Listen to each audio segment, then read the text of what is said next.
Well, hi, good morning. Thanks so much for joining me in my shop. It's time to do a little more work on this radio. Hey, we're just, let's see, today's Monday. On Wednesday, marijuana becomes legal in Canada. You know what the great thing about that is? Nobody's going to be charged with the crime of possessing marijuana or smoking it anymore. A crime not worth charging. A crime that's not a crime. So many people's lives, young people's lives, thrown into the dumper because of nothing more than smoking a joint. Okay, now that's my great statement to start the day off. What I plan to do here is a couple things. I'm going to turn on the radio, listen to it, get familiar with how well it's working at this point. You see I have my scope connected here. The scope is connected to the second power supply filter capacitor. I want to take a look at how much hum remains after the filtering, because in this radio, like almost every radio I've ever dealt with that has a field coil type power supply, speaker field coil type power supply, there's never any hum. So I'm curious. Now there's a hum bucking coil in the speaker circuit, right in the voice coil circuit. There's an additional coil in there. I think it's called a hum coil, and I think it's there to counteract any hum that's left over from the power supply. And I've always wondered, is that what's going on? This radio's humming like a son of a gun, but at the last minute in the speaker they have a little hum bucking coil that wipes out the hum. Easy there, chum. So that's why I want to check and see what kind of hum is there. We want to get this guy going. Let's get him going here. Just quick check. I already have, I have an external antenna available here. I'll hook it up right after we get this guy going. I also have the, you can see the scope. I got a camera on it, so you'll be able to get a good look at the scope. All seems fine. I'll go to full power.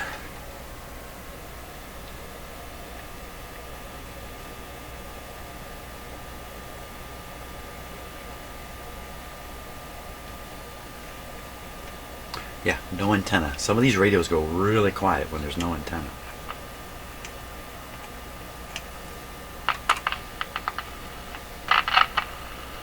This is a pretty quiet radio. Anyway, okay, what band are we on?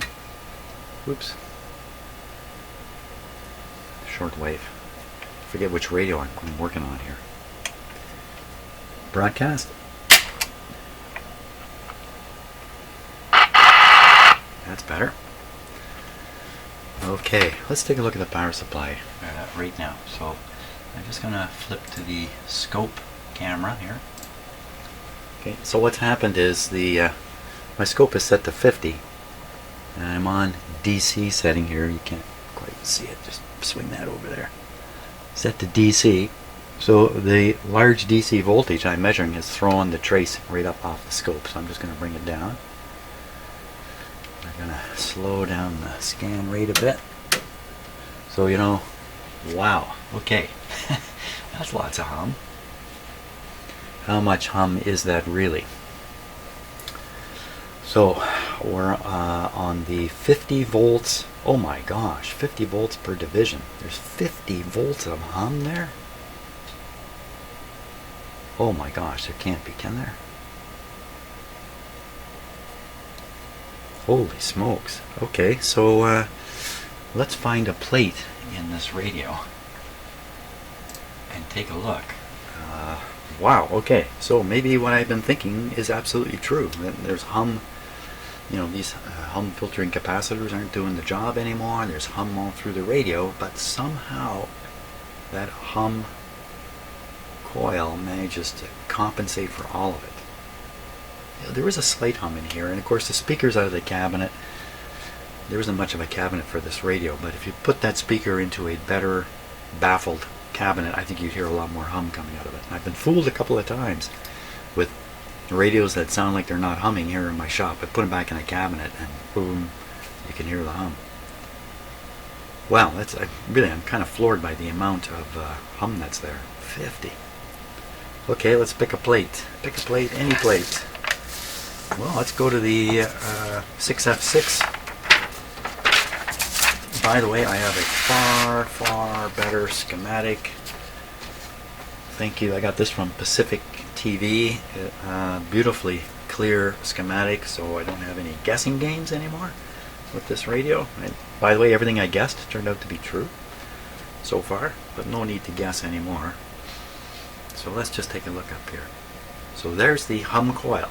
What's it called? It's called a L25 hum neutralization coil. Right there in the speaker circuit. You can give it a coil number, L25. Well, the voice coil has a number too, L24.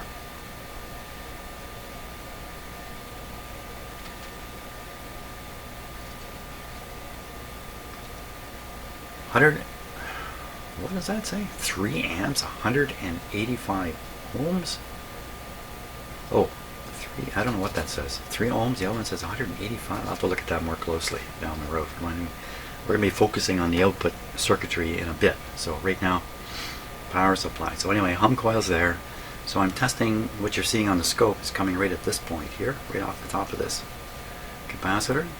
So look, this just goes right up to the plate of the 6F6. Okay, so plate of the 6F6 is pin number 3. So let's go up and take a peek at pin number 3. By the way, I'm reading this voltage you're seeing, not to the chassis, but to the negative bus, which I've got my clip lead on down there. Now, can you make it all the way to the, let's see, output tube. Pin 6. 1, 8, 7. Pin 6 is the other side of the 16.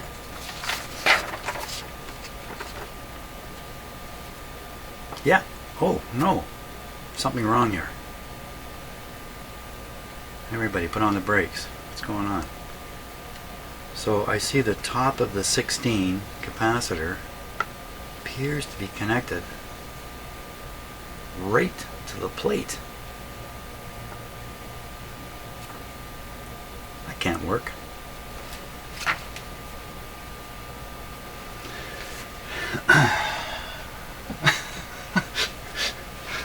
Really, come on radio. Let's take a closer look here. There's something going wrong here, I'm sure. Something going wrong, and I'm responsible. Okay, so looking in, so that's the rectifier tube down there, and the one above it, this one here, is the output tube. Here's the big 16 capacitor, and you see they've put a red sleeve on the, what is really, oh, I got this totally backwards. Okay, so this is the negative lead. They probably connected it over here out of convenience because of the size of the capacitor, even though it has the red thing on it. So I'm all, so yeah, see, it's connected to a pin. If you look at the terminal where it's connected, then you look at the pin, well, there's no pin. There's no pin in the socket there. So that's a free connection. Almost certainly finding ground in there somewhere.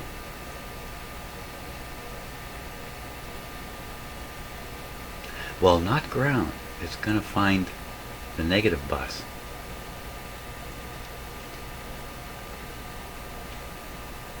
So there should be no voltage between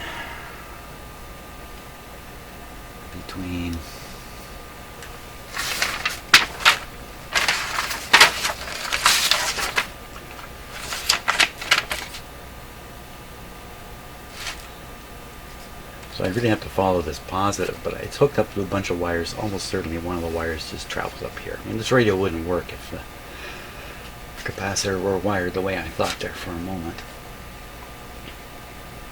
So we'll look for hum. Basically, I'm on this wire right now. So we're seeing that hum at the bottom of this coil. We'll go up to the top of the coil. Pin 6. Oh! I counted back pin 6 and found the wire. Wait a minute. Wait a cotton pick a minute here. Oh, I said it again. I've got to stop saying that. Shame on me. I guess, you know, as a kid and a Canadian kid, cotton picking meant nothing. Meant nothing when we said it. It's just something to say. But now I realize I should not be saying that. So you can see the post, the key on the tube. So pin 8, 7, 6. Well, what am I doing here?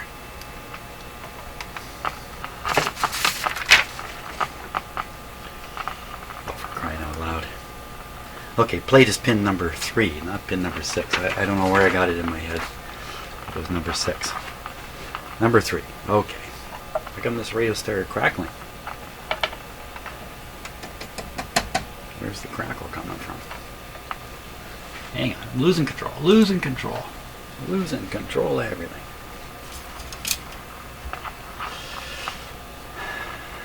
Pin number 3.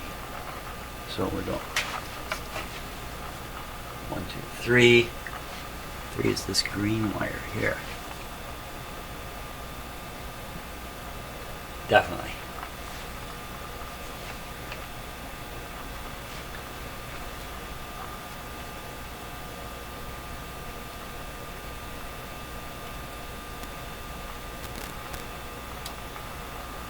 Wow, it's just barely on there. Okay, let's take a look at the result here. Uh-oh, I've got the camera in the wrong spot. I mean, really, I don't have enough hands to do all this. Look at that. So that's what's heading through. This is going through the primary. Come on, camera. Just sit there, would you? Okay, now let go of the clip. The scope clip. It stayed.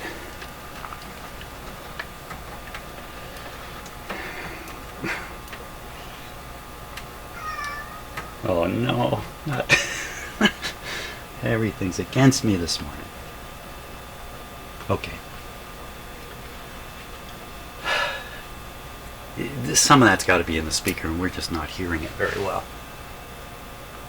I could go right across the voice coil. Then we can see what's left. Now, bear in mind, we're on the 50 scale here on the scope.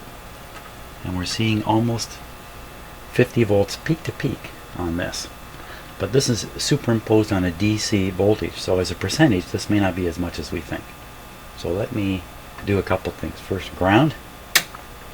Okay, and it just happens to be set right on the bottom. That's great. Back to that. 51, 5200. So 250 would be this line. So you got 50 volts of hum, not quite, in 250 volts of supply. So that's a hum factor that's really bad. That's really bad. No doubt about it.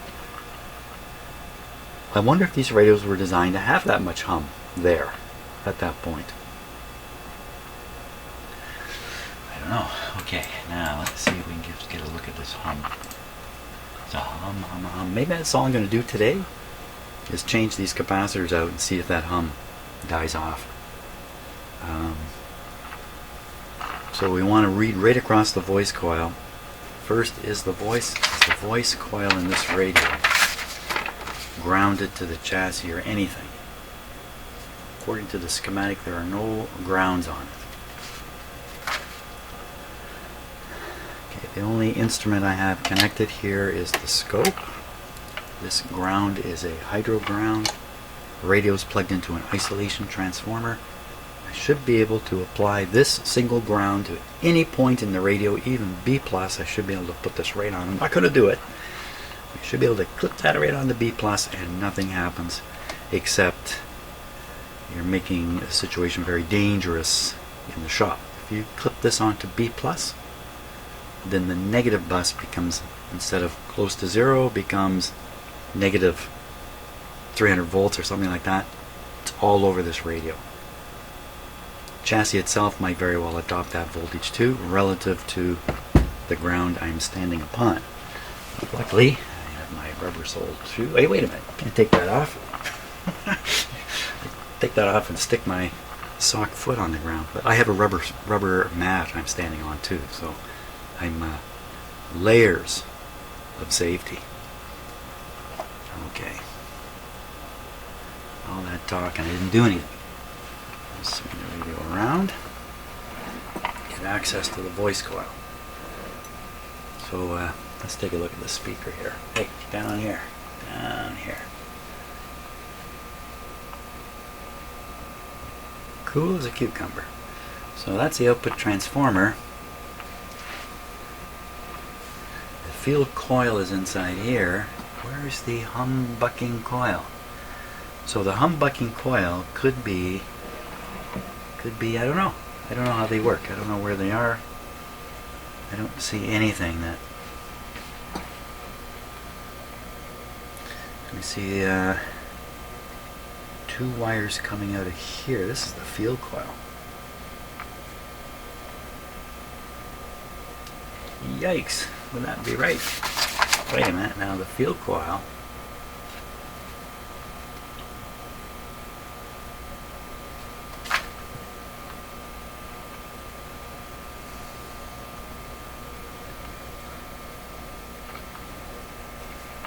Well, wow, I don't know what to think. These look like they're coming out of the field coil and going to the voice coil, which they certainly aren't. Wait a minute, now what is going on? Oh, you know what? This is the humbucking coil. That's the humbucker right there. Son of a humbucking coil. Because this side is the filter part of the field coil in there, coming on these wires. Field coil, hum coil, output. Okay, so that means now we can read across this coil. Exactly what the value of that is, I'm not sure, but let's do it.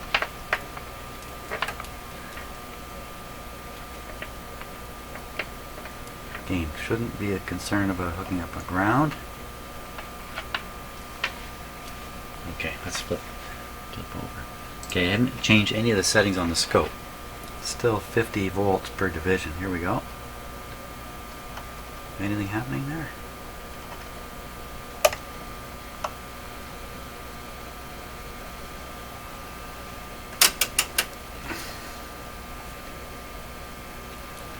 That's what's on that coil.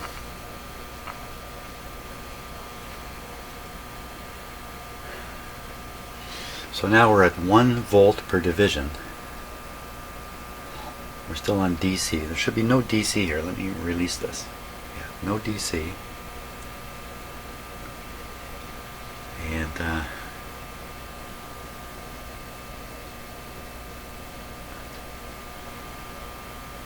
so what let me just put this.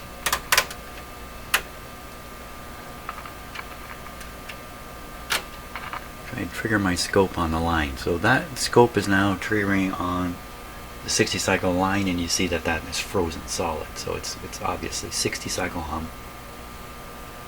Kind of an unusual shape to it, eh? So anything other than a sine wave is going to contain harmonics. And the harmonics are going to produce higher tones from 60 cycles. 60 cycles in a speaker like this, fairly small speaker.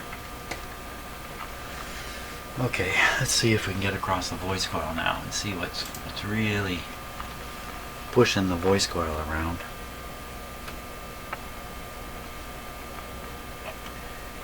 So one voice coil I can see, yeah, for sure, one voice coil right here.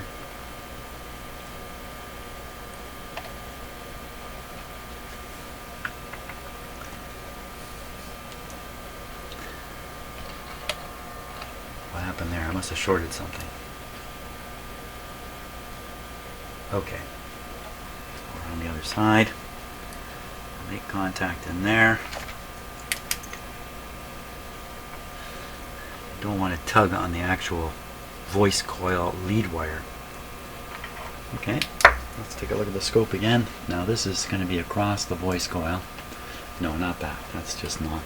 That's just me getting it close. Some powerful magnetic fields right in here. Here we go. That's the voice coil. Got it. Oh. Okay, now once again we're on 1 volt. 1 volt. Peak to peak. Or RMS. This would probably be about a half a volt RMS. Half a volt RMS going to the speaker. Surely to goodness that kicks a hum. And I hear a hum.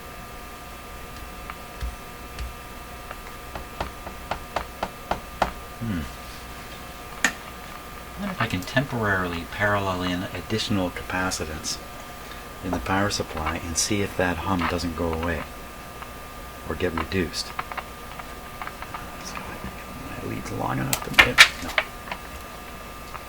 I'm not going to make it that way. Let's flip it around this way.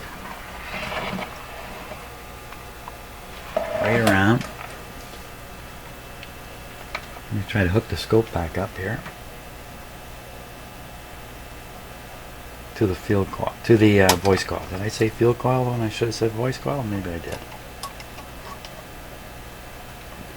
Okay, it's just a little tricky to get a good bite on it.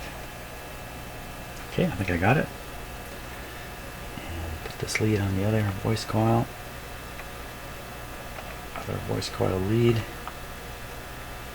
Oh, that didn't work. Wait a second here. Okay, bear with me while I make a little change to the video arrangement here so we can see a couple things at once. How about top right? Everybody agree? Top right would be good. Top left. Whoops, that's not top right, that's top left. Top right. Yeah, let's do that. That'll help a bit. Now we're going to hook it up here. Come in this way.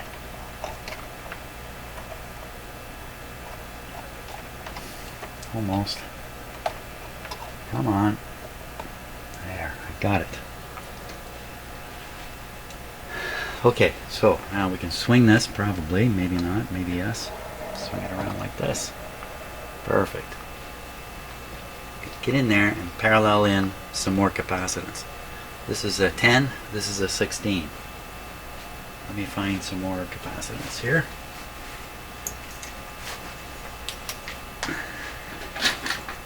What do you want to do? 33? 33 more? 10 more? 33 sounds like a lot. Here's a 10. Oh, this may not be a high enough voltage. 10 at 400 volts. Little tiny guy.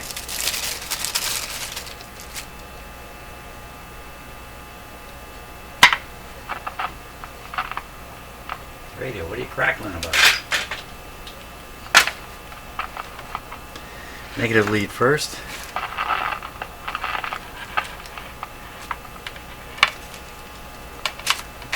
What's with the crackling? Put the positive one on here too.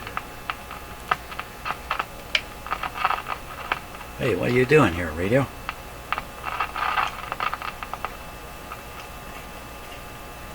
Volume's right down during that.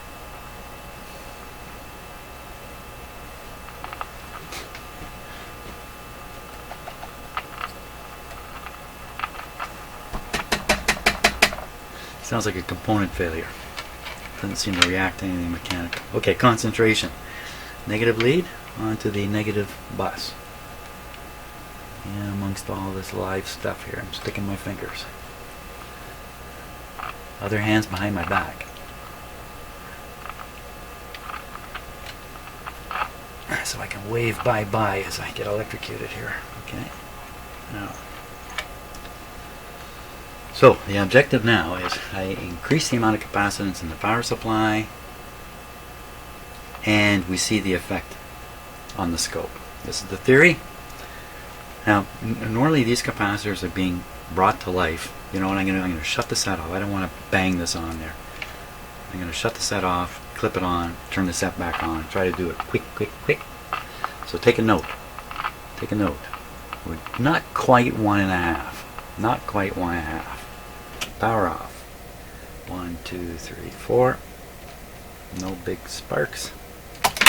Oh, jeez. Scared the bejesus out of me. That was just a clip lead falling off. Power, power. No reason to rush. No reason to rush. Take advantage of the no power situation here, Jim. See if I can get a better connection on here now.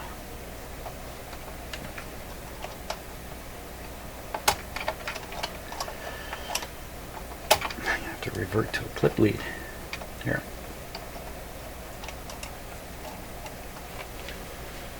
Okay. It's just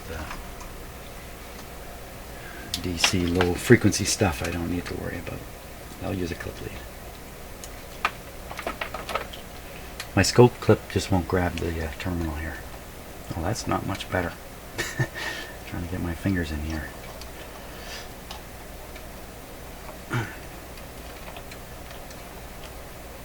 So the wires are stiff. I don't want to bend them out of the way or do anything to them. Holy smokes. There we go. Got it. Okay, we're ready now. I think we are ready.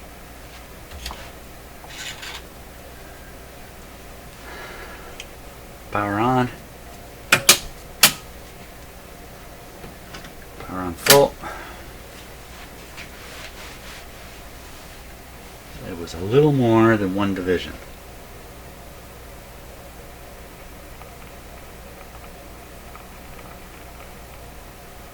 Seriously, that's the difference?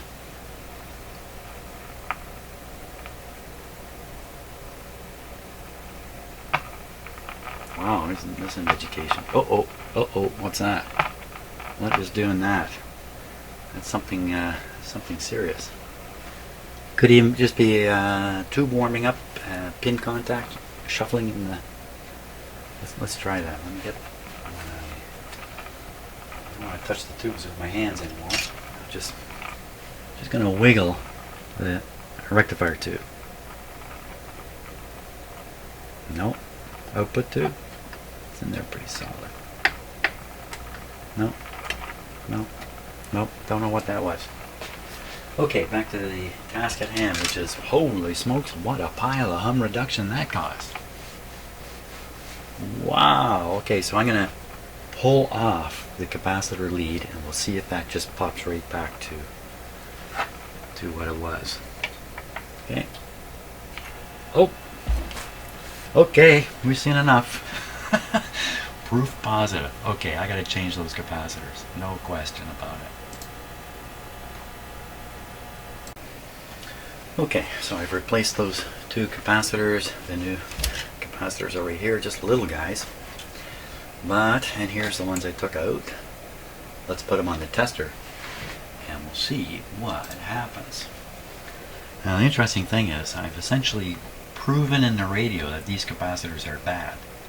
So in a sense, whatever this test says, it's showing me how a bad capacitor reacts. Positive.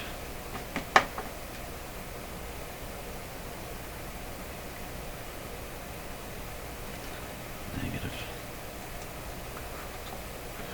Good for 450 volts. Well, let's just see. Okay, so watching the eye now. What's it? Oh, good. Make sure that's flipped. Here we go. It was 25 volts. Here's 150. Wow. See, if I was doing this test, I am doing this test. 250. Wow, I would give this guy a pass. Now, you know, the capacitor that I tested, that I paralleled, was this other one. It was this one here. Maybe this guy's bad. Maybe this one's not. Let's try measuring the Since the leakage seems to be within the range of normal, let's try measuring this guy. 16 is what he's supposed to be. Should show up on this scale. Nothing at all. Let's go up here. Nothing. That's kind of odd. Let's go down. This is crazy small now. Okay, so whoa. So it's opening at the top of the scale. Top of the scale is half. I'm right off scale, so maybe 1. Maybe 1. That's not, where's 1 on here? 1 is down here. Let's see, exactly 50 to 0.1. So we should see 0.1. So 1 would be right up here. So nothing. I don't know what to make of that. Certainly doing the capacitance test leaves you wondering what's going on. Maybe the lesson here is pay less attention to leakage on electrolytic and more attention to the actual capacitance. Okay, we'll try this one now.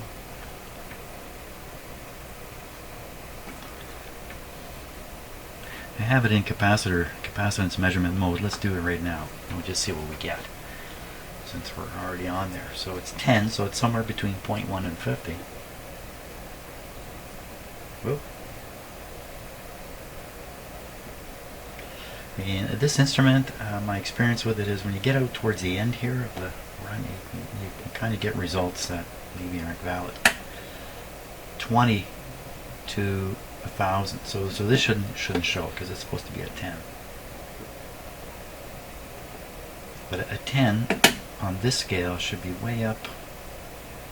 2, 3, 4, 5, 10 should be here. But instead it's opening up way down here. This may indicate problems if the capacitor's inside the testing device too. So what I'm getting with both of these capacitors, they seem to be... Oh, I haven't tested this one at high voltage. Hold on. Pass in judgment. Too soon. Okay, so now we'll do the leakage test, but you know what? Before anybody jumps up and down, let's put these on correctly. Oh my God. Let's go back, repeat that test. Does that make any difference? It does seem to make a bit of a difference. So we're on the, again, 0.1, so this is reading less than 0.1. Okay, so I don't know if having that backwards was really hurting anything. Now, ready for the leakage test. 25 volts. Well, that snaps open like it's not even hooked up. This one here. It's behaving like it's not connected. So could it be that this capacitor is open inside somehow? But the leads no longer connect to the foil. 150. Well, it's a 450 capacitor, so let's go to 250. Look at that. It's just snapping open. Watch, I'll take the leads off. See, it's behaving pretty much like that. I think there's an internal defect in here. Hang on, let's put this back on here because there's a short that will discharge this, and while it's discharging, let's try another instrument on it. Let's try my capacitor meter.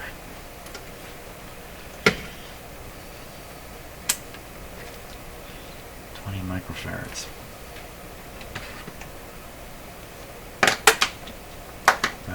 Darn it, the leads aren't long enough to just go in. Let's do this. Negative, positive,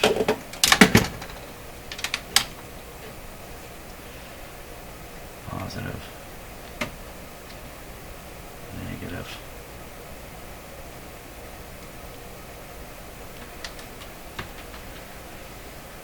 That's the test. So on the 2 microfarad it says nothing.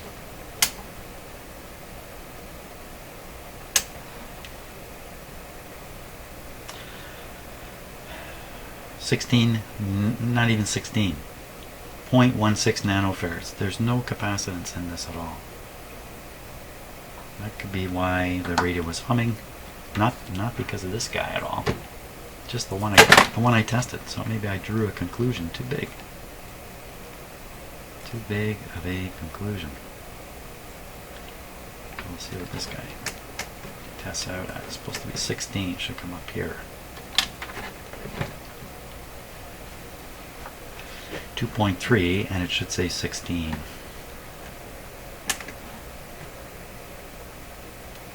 2.3, and this will be overload.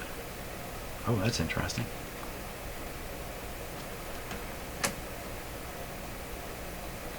So these kinds of variations in the readings, I usually attribute it to leaks in the capacitor. This thing will do 1,000 microfarad capacitor. Well, okay, so going back here to this scale, which, I don't know, you tell me. 2, this doesn't seem, I can't get 16 up on here no matter what. It's probably just as well I replace it. Between the two of them, they're making that radio hum. Or the other way around. Failing to prevent it from humming. That's really the way to look at that. Okay, well, should we turn on the radio? That might be a good way to end this.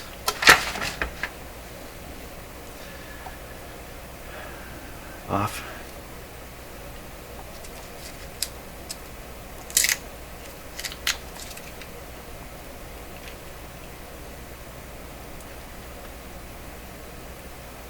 Think about what you're doing with this.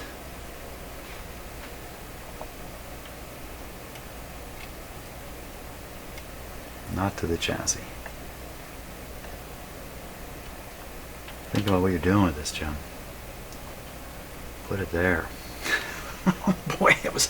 Yeah, you see that? I was in the process of making a horrendous mistake, but I avoided it. Okay. So we're ready to go again.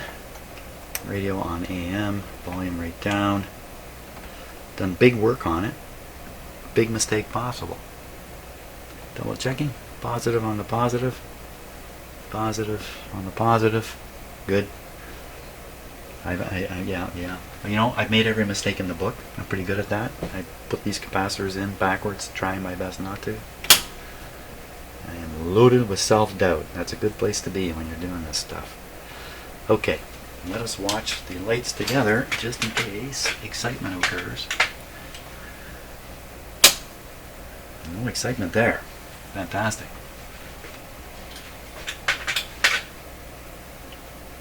Okay. Full power.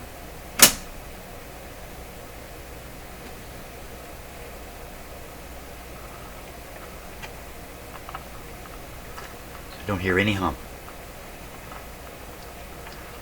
What's our scope hooked up to here? It's hooked up to the yeah, okay, it's hooked up. So now we can compare, as long as the scope leads stay on. Okay, let me, oh, what's happening here? What's happening, man? That's a scope. Look at that. So see, it's still a touch there, but now it's a tiny percentage of the DC. So whoops, that's my my leads here. There. So we know it's reading. We're reading on. What are we reading? This is the hum on the voice coil. Volume up. No change. Tone. Something going on with that tone control. That needs a cleanup. Well, it's not affecting the hum level here at all. Good show. Okay. That's good. Happy with that. I can't hear any hum whatsoever now. It's really nice. It's really good. So I did a radio a short while ago, my own radio, great big cabinet, and it has a special speaker in it, speaker cabinet or speaker baffle arrangement to produce, to boost the lowest bass coming out of it. And I was a little disappointed. I put the whole radio back into the chassis, into the cabinet rather, and can hear a hum I couldn't hear here in the shop. I did almost all the same things, except I didn't change the two capacitors because the hum wasn't strong enough. That's a big mistake. Big mistake. You know, unfortunately, in the process of learning, one of the things you learn is you've been making a mistake for a while. And there's another lesson I just learned recently, which I will go into when the time is right. But I've learned another big lesson, which tells me I actually haven't been doing things right on the last 250 radios I've done. Okay, not serious. Not a serious problem. So there's one more electrolytic capacitor in here. It's up here. And this guy's job, what is that guy's job? Why haven't I changed him out? Why am I going easy on him?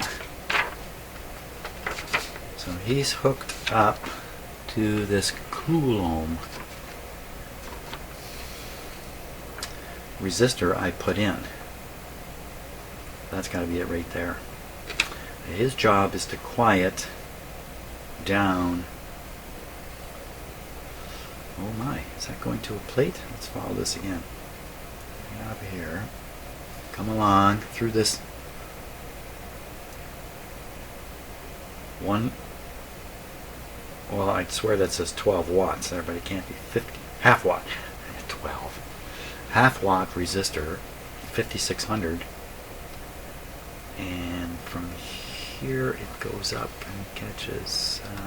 Yeah, screen, just as I thought, and over here it's going to be another screen. Go up through here, plate. So remember, I changed this resistor, boosting the voltages out here. This guy might be a bad operator too. Now on the other side he goes over here. It's another capacitor. 1,000 what? Oh my god, 1,000. What? Oh, 1,000 picofarad. Okay, 1,000 picofarad. Well, not back to normal now. 1,000 picofarad comes up here. Oh my gosh, gets in this switch situation, and I have so much trouble following the wires of up in here, coming up here, going around through the coil, meeting up with a capacitor. So why are they even bringing DC over here? Because it goes up this way. It goes up here. Goes up. There's a capacitor in the way on each of these coils. So how do you get? So DC. It must somehow. Look at that. There's a reason why they're bringing this high voltage DC over here. It must be getting up into this tube somehow. Come along. Well, let's work back the other way. So this is a screen. Oh yeah. Oh my gosh. Yeah. Okay. We won't figure that out. So, good question. Should this be gotten rid of? Can this be causing hum and stuff like that? Now, I think the purpose of this.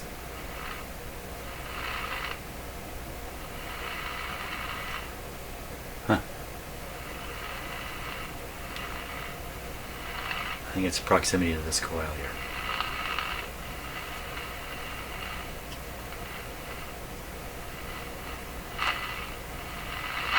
This wire. Oh, it's the antenna wire.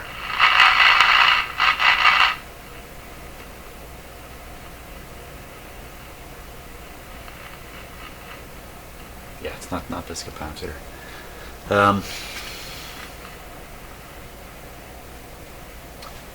Right. Let's get rid of that one. That's a 10. Let's get rid of this one next. Let's do it. Let's do it.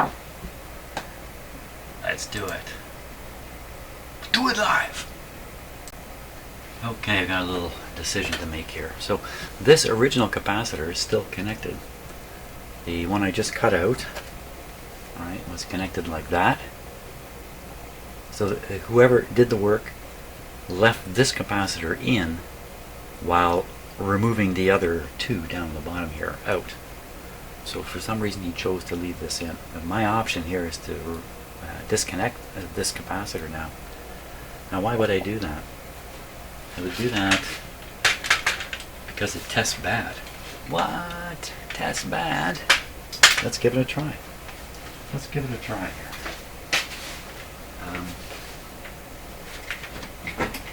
Right in the circuit.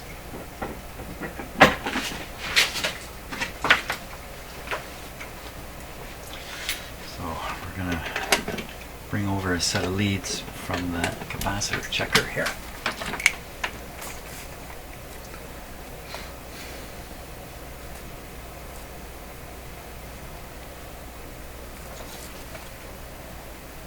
Now this capacitor is different. This one, the frame is grounded solid to the chassis. And yeah, that's what it shows. Grounded to the chassis. See, these ones are not grounded to the chassis. There's no chassis ground on this line. Okay, just making observations. The more you see, the more you know. Smaller chance of making a mistake.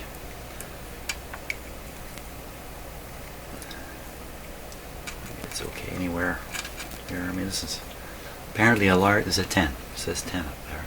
It's got this resistor right on it, as we know. Boy, that guy got warm. He got warm. That's a fairly big capacitor, very big resistor. The best I can do is test it with it in place. Maybe it's bogus. Okay, keeping in mind, maybe bogus. Oh, I got another camera there already. Okay, let's switch over to it.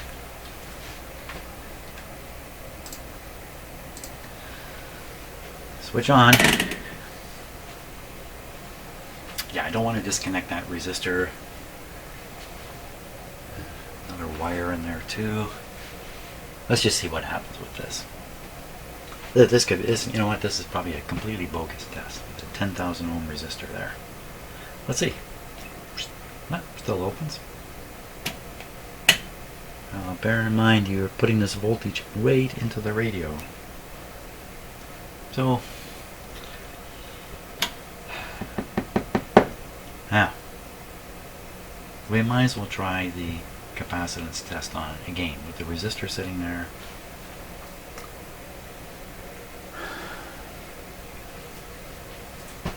Okay, looking for a 10. 10 is here.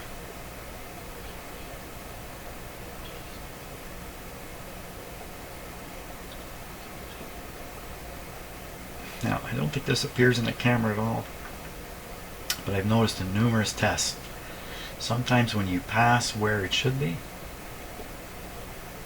there's a strange shadowy thing that goes on in here.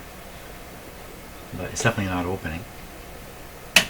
This is 20. I mean, it shouldn't open on this no matter what.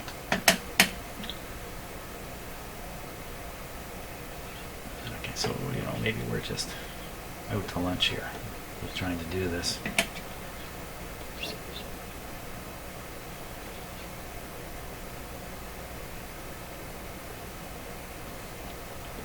So this is showing top of this scale, which is 0.005. I don't know. But we're going to change it anyway. So not to get too hung up on all that. Like to do things you never know, right?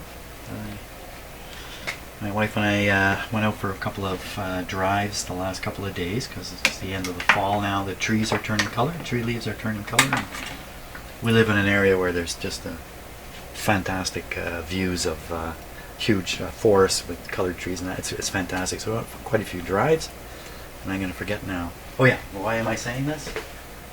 Because we have a notion and a plan of where we're going. But first chance we get to kind of, hey, let's try that road and see where it goes. I mean, we have GPS and maps, all that kind of stuff, so how bad can it be? You know what I didn't test? I didn't test this guy. Come on, let's go back and test him. Well, the great thing is, not following your plan leads you into all kinds of discoveries. Actually, I'll take that back. You are trying to follow your plan. But in our case, sometimes we're not able to. It was a detour, forced us off the main road, and then we got on some other roads. Hey, this is kind of interesting. You know, the world. Where's my leads here?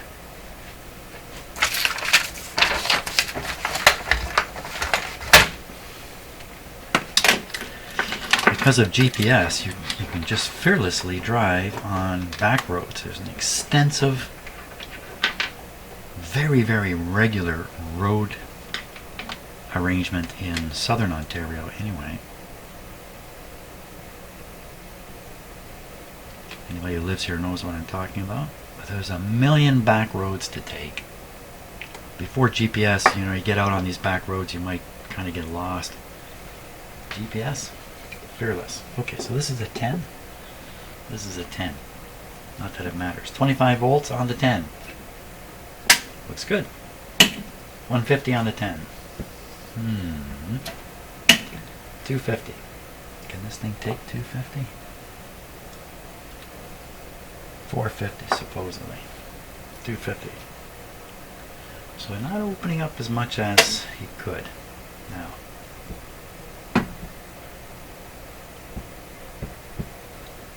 Let's let that just sit for a minute. Okay, we'll give a shot at finding his apparent capacity.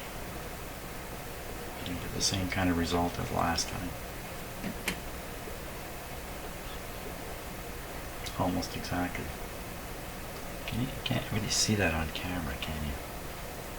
So, again, it's just doing this funny shadowing thing. It's not really opening. It's in the same spot too. Oh, yeah. I think this is just the device that can do that. No, maybe not. Oh, it's over here. Okay. I would have to if somebody handed me this capacitor and said test it and see if it's any good, and I did these tests, I tell them this capacitor's no good based on these test results here. I guess that testing electrolytic capacitors is not quite as certain a thing as testing regular non-electrolytic capacitors. So we got to put a new one in up there. We got to put a 10. Show me a 10. So I got to find a 10. And the voltage is going to be the full voltage.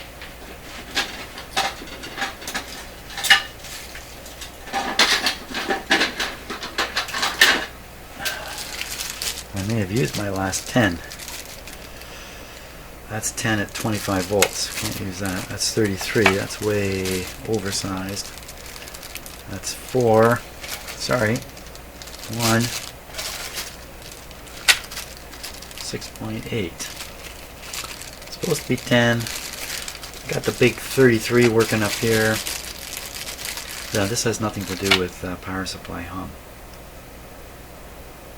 Well, maybe it does. 6.8 instead of 10. 6.8 fresh and new. Hey, fresh and new. Okay, quick. Let's go to the checker. Let's see what fresh and new checks out as. Both fresh and new. Before I charge this up on the leakage test, I'm pretty sure it's going to show no leakage. I'm going to check its capacitance first thing. Let's do that. So we're looking for 6.8. 6.8 is going to be right around here on this scale.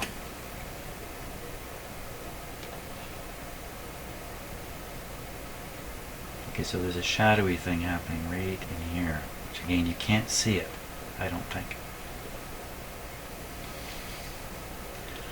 Not very impressive, is it? Oh my god, I had this set wrong. Was it set wrong on the last capacitor?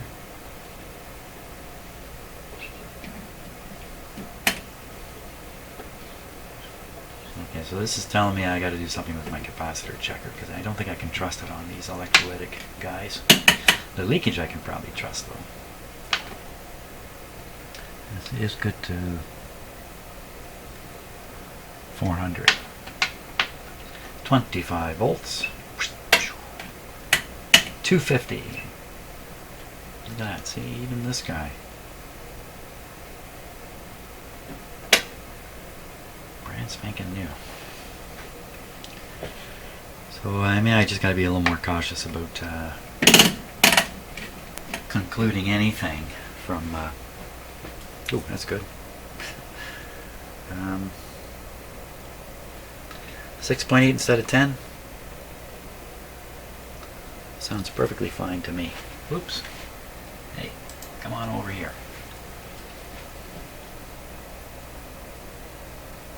Find a local grounded spot. Down there. Ground here, positive there. Get it right in there.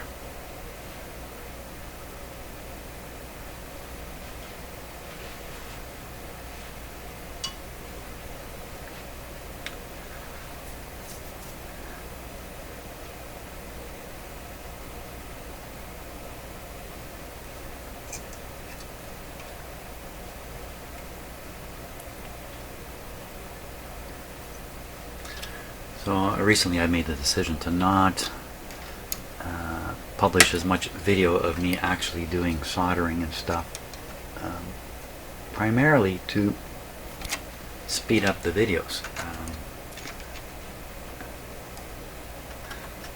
I know some of you really enjoy that part, watching what I'm doing here.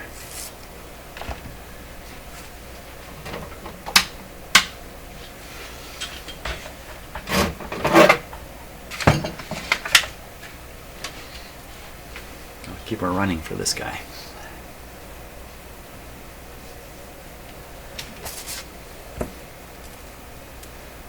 Double checking the polarity.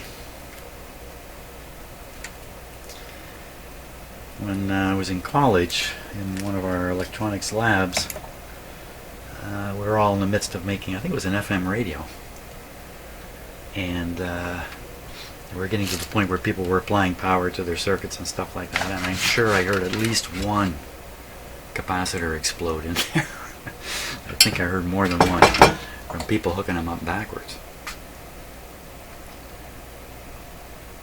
I'll tell you something scary that happened while I was in studying electronics. We're forced into a basic machines course, big machines, big motors, generators, so you have some knowledge about that. We go in this lab, and it's got these big motors and stuff. If you've gone down the same road as me, you know what I'm talking about. And you have these big cords with big wooden handle plugs, and you plug them in this way, that way, and you hook up the different coils in the motor in different ways. You're supposed to hook them up right, of course. And these are big machines. You know, this may not be long enough. Big motors. I don't think that's going to work there. I don't think I can make it to the ground.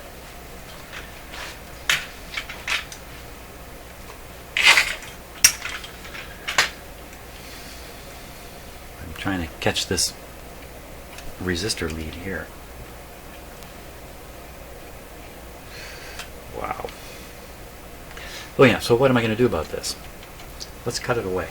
Let's cut it off. That'll give me the range to put the new capacitor in. And if this guy is doing anything bad, that'll be the end of it. I'm just going to try to nip him off right here. Well, that was easier than I expected. That gives me the range to put the capacitor where I need it. Or where I want it.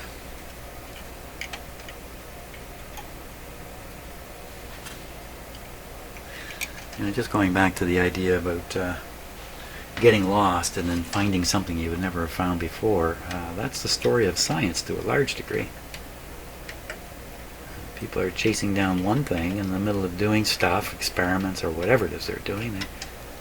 They observe something they didn't expect, and it actually becomes a more interesting part. Let's just clear this wire here a little bit. Oh, hear the insulation crack on that? It's like a chiropractic treatment to a wire, but you don't recover from it.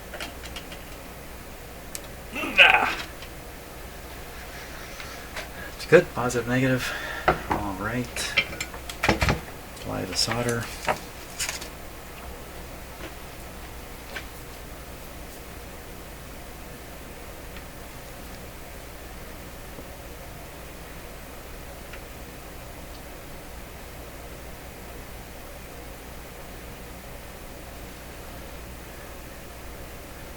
Now see, this is soldered right onto the chassis, so a lot of heat will flow out of the point I'm trying to solder into the chassis, especially on this resistor lead. Keeping the lead cool, you can be fooled and get enough heat to melt solder and flow it all over the new wire, but the old wire is getting heat sunk into the chassis. Same thing happens with really large, clunky connections. Now, I did solder this, right? This guy, yeah. And move him away a little bit. There we go. I'm just really uncomfortable touching things with my fingers like that.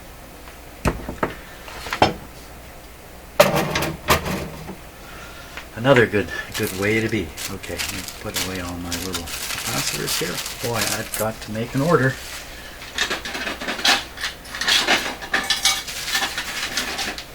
And we're ready to try this guy out again.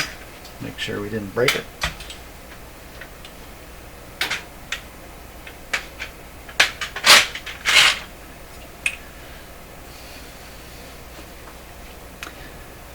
Put some tape on that.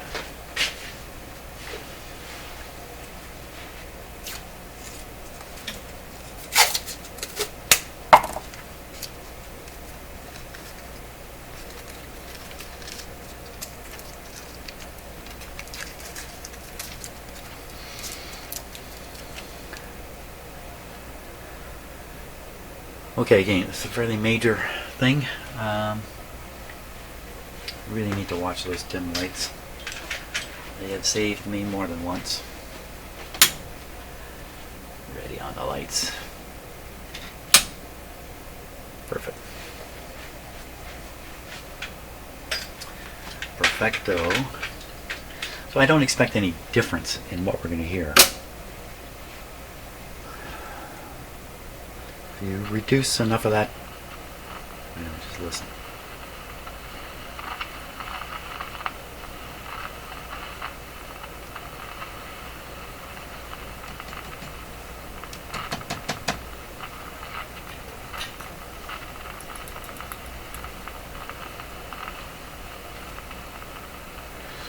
So that scratchy sound, I'm not sure what that is.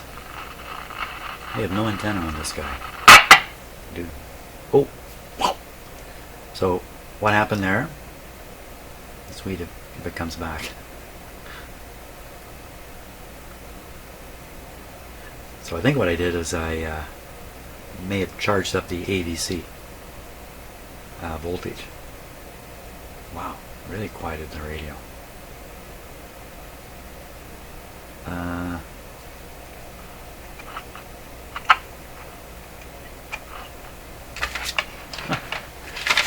Just another observation goes on my mystery list. Volume down. Hook up the antenna.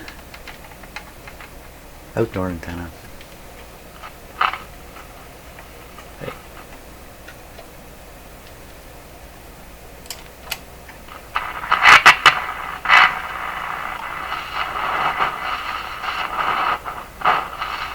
Tone control seems more effective.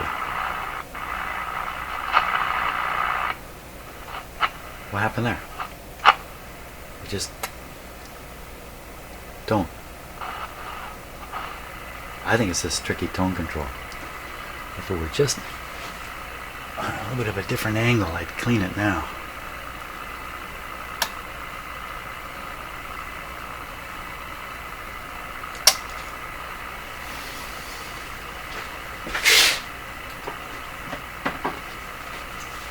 Let's try it.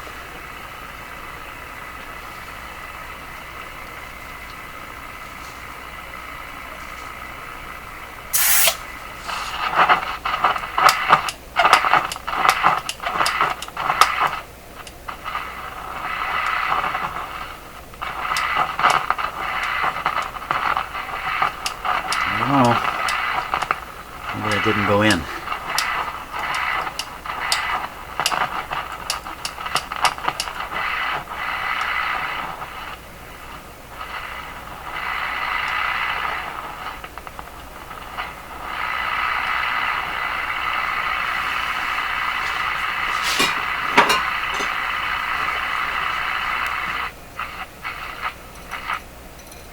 Sounds nice. So that buzz is probably interference. Where are we? We should be picking stuff up here.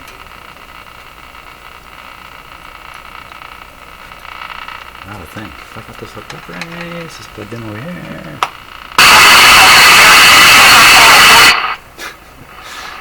Okay, what happened there?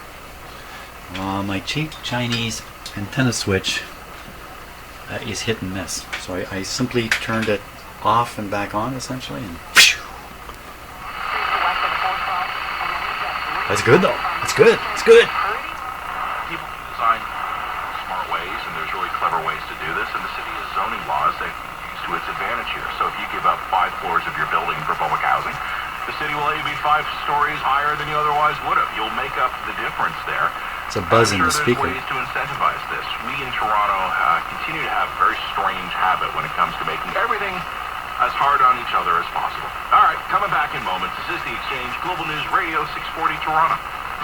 There is definitely a buzz, but I can't deal with it with the radio up on its end like this. It's the truth. Understand your Nice sound. Call me. 680. That's a tough one to pick up. Mind you, I have been fixing my antenna almost daily, so it's working pretty good. Let's go on shortwave. Why not? And I'm going to swing it around so you can look at the dial and we can see what it is we're actually trying to tune in. By the way, the scope is still showing the hum, the non-existent hum. Okay, we're on shortwave. Volume almost full, and where are we? We're tuned around 8 and 9 megahertz. You can probably pick stuff up around here. Wow. She's dead. Dead, Jim. How come?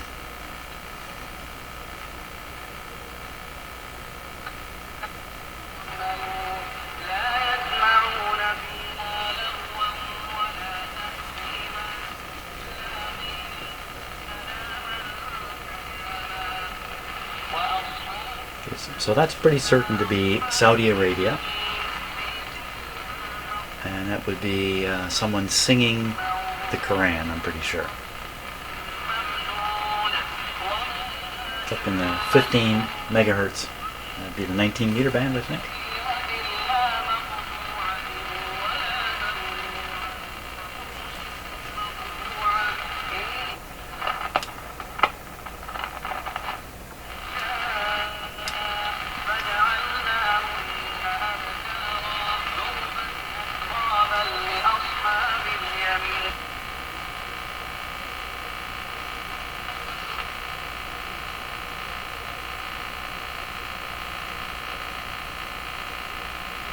That's it.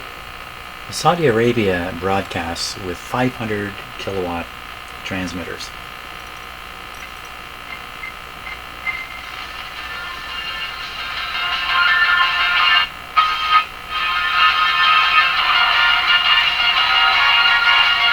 Okay, I'm afraid I can't let, as much as I'd like to let that play, it'll cause a copyright hit on the video. So there we go. There we go. There we go. There we go. There we go. Cool. Hey, what happens if you push these buttons? I don't know. Let's push them. Find out.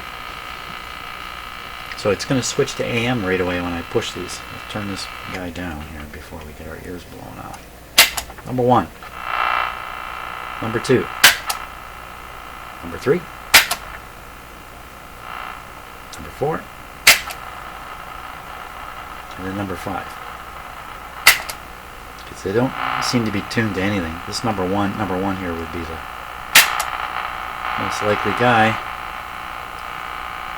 So what I'm doing when I'm pushing those buttons, of course, I'm selecting which of these coils. They don't react at all.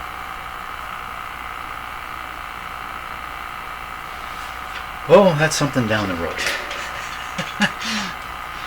Excellent. So what did we do today? Today we got rid of the electrolytic capacitors. We reduced the hum level in this radio to next to nothing, even though it has a humbucking coil, which, wow, they're really effective. We also replaced the big capacitor intended on quieting the supply to the screens of some of the tubes. And from here, I think we'll go to the output stage, the audio stage, and we'll check things out from the volume control out to the speaker and just see if we can find anything that's amiss. And of course, in that area are a bunch of old paper capacitors, which we will get rid of also in the process. That's what's in store for tomorrow. Thanks so much for watching. See you on the next video.